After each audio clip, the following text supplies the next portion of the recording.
Hey guys, so the Samsung Galaxy M series is launching on January 28 as revealed by the teaser page on Amazon India.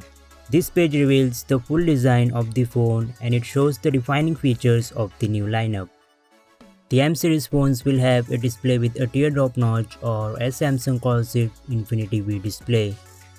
They'll sport an ultra-wide angle camera, a large battery and fast charging. Also, you can clearly see the USB Type-C port and 3.5mm headphone jack on the bottom. The Galaxy M30 is the top tier model with a 6.3-inch screen and huge 5000 mAh battery. That's the same capacity as the Galaxy M20, which will have a 6.13-inch screen and an Exynos 7885 chipset. Both phones will have 12 cameras on the back. The Galaxy M10 is the smallest of the bunch with a 6-inch display and 3400 mAh battery. It will be powered by an Exynos 7870 chipset with 3GB of RAM.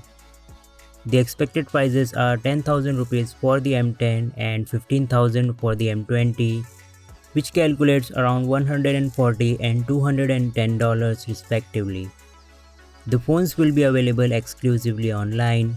In India, this means Amazon.in and Samsung.com. The Galaxy M series is expected to come to the parts of Europe as well. So that is it for this video guys. Let me know what you think about the upcoming Galaxy M series. Don't forget to hit the like button and subscribe for more videos like this, and I will see you in my next video.